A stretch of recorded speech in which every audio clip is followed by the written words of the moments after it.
एकनाथ शिंदे बने रहेंगे महाराष्ट्र के मुख्यमंत्री। विधानसभा स्पीकर राहुल नार्वेकर का फैसला, शिंदे गुट के विधायक अयोग्य नहीं।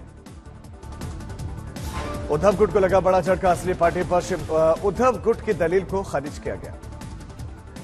महाराष्ट्र के स्पीकर राहुल नार्वेकर बोले, एकनाथ शिंदे को हटाने का अधिकार उद्धव ठाकरे को नहीं। महाराष्ट्र स्पीकर ने कहा कि शिंदे गुट ही असली शिवसेना, 21 जून 2023 से शिंदे ही पार्टी के वैध नेता। राहुल नार्वेकर बोले कि एकनाथ शिंदे नियमों के तहत ही पार्टी बने और शिंदे को मिला 37 विधायकों का समर्थन। स्पीकर के फैसले पर बोले उद्धव ठाकरे, लोकतंत्र की हत्या हुई, सुप्रीम कोर्ट के आदेश का पालन नहीं हुआ। स्पीकर के फैसले पर शरद पवार बोले कि उद्धव को सुप्रीम कोर्ट से न्याय मिलने की उम्मीद है। शिंदे गुट के सांसद राहुल शेवाले ने कसा उद्धव गुट और शरद पवार पर तंज, बोले कि उद्धव और शरद पवार जैसे लोग पार्टी को निजी कंपनी की तरह चलाते हैं। उद्धव गुट के नेता अंबादास दानवे का बयान, कहा कि किसी राजनीतिक पार्टी को कैसे चलाया जाए ये तय करना स्पीकर का काम नहीं है। विधानसभा स्पीकर राहुल नार्वेकर के फैसले के बाद मुंबई में शिंदे गुट के नेताओं ने मनाया जश्न, पार्टी कार्यालय से तस्वीरें आई सामने। अयोग्यता पर फैसले के बाद सीएम एकनाथ शिंदे का बयान, स्पीकर शायद उद्धव गुट के दबाव में थे।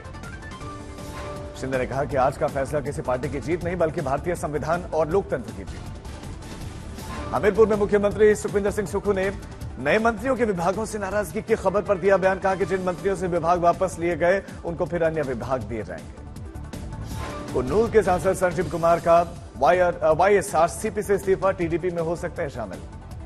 उत्तरकाशी के सिलक्यारा टनल में रेस्क्यू ऑपरेशन पर आधारित कॉफी टेबल बुक का प्रकाशन से पुष्कर सिंह धामी ने लोकार्पण किया, पुलिस ने लिखी किताब। राम मंदिर उद्घाटन में शामिल होंगे लालकृष्ण आडवाणी, 22 जनवरी को पहुंचेंगे अयोध्या।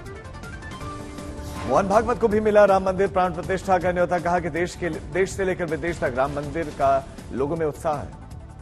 14 जनवरी से अयोध्या में शुरू होगा स्वच्छता अभियान, 22 जनवरी को यूपी में बंद रहेंगी शराब की दुकानें। 22 जनवरी के लिए यूपी सरकार की खास तैयारी, सरकारी भवनों को सजाने के निर्देश। कांग्रेस ने ठुकराया रामलला प्राण प्रतिष्ठा का न्योता, 22 जनवरी को अयोध्या नहीं जाएंगे खड़गे, सोनिया और अधीर रंजन, कहा कि बीजेपी और संघ का है कार्यक्रम।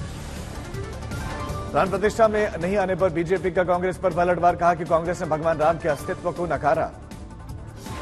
रामलला की प्राण प्रतिष्ठा में शामिल होने को लेकर बंटी कांग्रेस शीर्ष नेताओं ने अयोध्या नहीं जाने पर अब अर्जुन मोडवाडिया और प्रमोद कृष्णन ने सवाल उठाए।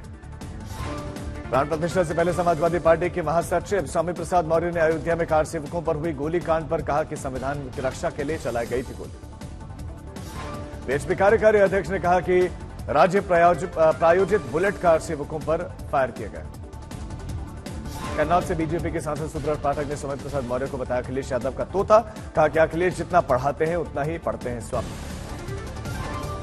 कांग्रेस ने मामले पर प्रतिक्रिया दी, कहा समाजवादी पार्टी और स्वामी प्रसाद मौर्य दोनों ही विक्रम बेताल हैं। मिशन 2024 के लिए बीजेपी का प्लान, 2019 से भी ज्यादा सीटों पर लड़ेगी बीजेपी। पहली लिस्ट में प्रधानमंत्री मोदी, अमित शाह, राजनाथ सिंह के नाम होंगे। 164 कमजोर सीटों पर बीजेपी का फोकस है। वाइब्रेंट गुजरात समिट में प्रधानमंत्री मोदी का दावा, जल्द ही भारत बनेगा दुनिया की तीसरी सबसे बड़ी अर्थव्यवस्था। 14 जनवरी से शुरू होगी कांग्रेस की भारत जोड़ो न्याय यात्रा, बुक और वेबसाइट लॉन्च कर बताएंगे यात्रा का मकसद। अनुच्छेद 370 पर फैसले को लेकर सुप्रीम कोर्ट में पुनर्विचार याचिका दाखिल, जम्मू कश्मीर के सियासी दलों की ओर से अर्जी, निर्णय पर फिर से विचार करने की अपील। यूपी में मदरसा टीचरों को मिलने वाली रकम पर सरकार ने लगाए रोक, समाजवादी सरकार की योजना बंद, आधुनिकीकरण करने का दिया गया हवाला। अखिलेश पर बीएसपी के विधायक उमाशंकर सिंह का पलटवार, कहा मुस्लिम वोट बैंक के जाने के डर से गठबंधन नहीं चाहती है समाजवादी पार्टी। चंद्रबाबू नायडू को मिली बड़ी राहत, 3 मामलों में कोर्ट से जमानत मिली। दिल्ली शराब घोटाले में मनीष सिसोदिया, संजय सिंह की न्यायिक हिरासत 20 जनवरी तक बढ़ी। असम के 3 दिवसीय दौरे पर जेपी नड्डा मां कामाख्या मंदिर में पूजा अर्चना की। नड्डा ने साधा कांग्रेस और राहुल गांधी पर निशाना, कहा कि इतना अन्याय करने के बाद आज निकाल रहे न्याय यात्रा। 18 जनवरी को चंडीगढ़ के मेयर, सीनियर डिप्टी मेयर और डिप्टी मेयर का चुनाव होगा। उमर खालिद की जमानत याचिका सुप्रीम कोर्ट ने 24 जनवरी तक के लिए स्थगित की। नेशनल कॉन्फ्रेंस नेता फारूक अब्दुल्ला को मनी लॉन्ड्रिंग मामले में ईडी का समन आज पूछताछ के लिए बुलाया। 2024 लोकसभा चुनाव के मद्देनजर बीएसपी एक्शन मोड में मिस्ड कॉल कैंपेन शुरू कर सकती है बीएसपी। बिहार के पूर्व सीएम जीतन राम मांझी का नीतीश कुमार पर बड़ा बयान, कहा कि वो फिर से मारेंगे पलटी, 13 विधायकों के साथ तेजस्वी को सीएम बनाने में लगे हैं ललन सिंह। रायपुर में अभिनेत्री जया प्रदा के 2 मामलों पर अदालत में कार्रवाई शुरू, 6ठी बार गैर जमानती वारंट जारी हुआ। धनबाद में मनी लॉन्ड्रिंग मामले में ट्रांसपोर्टर्स पर ईडी के छापेमारी मामला हरियाणा के पूर्व विधायक दिलबाग सिंह से जुड़ा हुआ। गाजियाबाद नगर निगम की बोर्ड बैठक में गाजियाबाद का नाम बदलने का प्रस्ताव सदन में बहुमत से दे दी गई है हरी झंडी। टोंक में सीएम भजनलाल ने सुनी ग्रामीणों की समस्याएं, सीएम बच्चे को करते दिखे दुलार। पणजी में सीएम प्रमोद सावंत ने ग्लोबल गोवा एसोसिएशन का शुभारंभ किया, लोगों को किया संबोधित। दिल्ली में बीएसएफ की महिला टुकड़ी और ब्रॉस बैंड टुकड़ी पहली बार गणतंत्र दिवस में लेगी भाग, जोश से भरे हुए दिखे महिला जवान।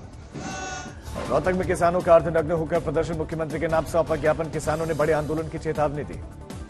केरल में किन्नर समाज का अनोखा दान पुण्य, अयोध्या में भगवान राम लला की प्राण प्रतिष्ठा के उपलक्ष्य में दान दिया। दिल्ली में 51 फीट की हनुमान मूर्ति का होगा अनावरण, राम मंदिर के प्राण प्रतिष्ठा के साथ 22 जनवरी को अनावरण किया जाएगा। कन्नौज के इत्र से सुगंधित होगी अयोध्या नगरी, इत्र व्यापारियों ने कई प्रकार के इत्र के साथ इत्र रथ को तैयार किया, अयोध्या के लिए रवाना होगा रथ। अयोध्या में 14 से 25 जनवरी के बीच में होगा राम नाम महायज्ञ, अयोध्या में 1008 शिवलिंग बनाए जाएंगे। झांसी की आदिवासी बस्तियों में श्री राम मंदिर प्राण प्रतिष्ठा को लेकर उत्साह, राम आएंगे धुन के साथ बस्ती में रोज 501 दीपक जल रहे हैं। कानपुर में 22 जनवरी के लिए मुस्लिम टैटू कलाकार ने लिया प्रण, भगवान राम के 1000 टैटू फ्री में बनाने का संकल्प। उत्तर भारत में पड़ रही है कड़ाके की सर्दी, दूसरी ओर राजस्थान और मुंबई में बारिश, पहाड़ों पर बर्फबारी, इस साल उसमें कमी। दिल्ली एनसीआर और मैदानी इलाकों के अन्य हिस्सों में भी कम तापमान और कोहरा जारी, कोहरे के चलते दिल्ली आने वाली ट्रेन और उड़ानों पर असर। हिमाचल प्रदेश में भी सर्दियों का मामूली असर दिखा, कांगड़ा घाटी में 17 साल के बाद सूखा पड़ा हुआ है। मसूरी में भी नहीं हो रही बर्फबारी, सूखे के कारण नए साल में होटल बुकिंग में गिरावट के साथ ही पर्यटकों का ग्राफ भी अब कम। चमोली में रोड कटिंग के दौरान टूटा पहाड़ी का एक हिस्सा, बद्रीनाथ राष्ट्रीय राजमार्ग जिससे बंद हुआ। कानपुर में ड्राइवर को बंधक बनाकर ट्रक में लूटपाट की गई घटना का वीडियो सामने आया। जोधपुर के पाल रोड में तेज रफ्तार कार राह चलते लोगों को से मारी टक्कर, घटना सीसीटीवी में कैद, ड्राइवर फरार। गुजरात के नर्मदा में एक ट्रैक्टर ट्रॉली से बाइक सवार की टक्कर, बाइक सवार युवक की मौत। रायसेन में वन विभाग की फेंसिंग्स में फंसा तेंदुआ, वीडियो सामने आया। मोतिहारी में लूट की बड़ी घटना सीसीटीवी में कैद, हथियारों की नोक पर बदमाशों ने पेट्रोल पंप पर चोरी की। उन्नाव में एक बैंक में सांड घुस गया, बड़ी मशक्कत के बाद सांड पर काबू पाया गया। करौली में एक दुकान में अंधाधुंध फायरिंग, दहशतगर्दों ने फैलाई पूरे बाजार में दहशत। देहरादून में एक दुकान पर हिंदू देवी देवताओं के पोस्टर पर बवाल, लोगों ने वीडियो बनाकर किया वायरल। नर्मदा में 50 फीट ऊंची पानी की टंकी पर आत्महत्या करने के लिए चढ़ा युवक, पैर फिसला, लाइव वीडियो मोबाइल में कैद। बुरहानपुर में एक अनोखी शादी का मामला सामने आया, बुर्का पहनकर कोर्ट मैरिज करने पहुंचे प्रेमी प्रेमिका, शक होने पर लोगों ने पुलिस के हवाले कर दिया। दिल्ली में पति और पत्नी को कमरे में दम घुटने से मौत, रूम में अंगीठी जलाकर सोए हुए थे दोनों। हावड़ा में एक महिला वकील से जमकर मारपीट, पुलिस ने जानकारी दी, वकील को जान से मारने का किया गया था प्रयास। शाहजहांपुर में पुलिस का नशा तस्करों के खिलाफ धरपकड़ अभियान जारी, 1 करोड़ रुपए की अफीम बरामद। ग्रेटर नोएडा में 6 महीने की मासूम बच्चे के साथ 16वीं मंजिल से कूदी महिला, दोनों की मौत। दरभंगा में 5 लाख की फिरौती के लिए हीरा कारोबारी के कर्मचारी का अपहरण, आरोपी गिरफ्तार। मुजफ्फरपुर में शराब के नशे में हंगामा करता दिखा हेडमास्टर, पुलिस ने अरेस्ट किया। आरोग्य अंबेडकर छात्रावास में पढ़ने वाली बच्चियां फूड पॉइजनिंग की शिकार हुई, अब इलाज जारी है। सवाईमाधोपुर में लॉरेंस बिश्नोई के नाम पर मांगी गई 20 करोड़ की रंगदारी, पुलिस ने गिरफ्तार किया। इक्विटी शेयर और वारंट जारी कर फंड जुटाएगी स्पाइसजेट, एनुअल जनरल मीटिंग के बाद शेयर होल्डर्स की मंजूरी, शेयर्स में 5% की तेजी। New generation Hyundai Creta car हुई अनवील, मिड साइज एसयूवी में एडास समेत 70+ सेफ्टी फीचर्स मिलेंगे, मारुति ग्रैंड विटारा से इसका मुकाबला। एप्पल ने बाइनेंस समेत 9 क्रिप्टो एक्सचेंज ऐप स्टोर से हटा दिए हैं और भारत के कानून तोड़ रहे थे ये ऐप, वित्त मंत्रालय ने जारी किया था नोटिस।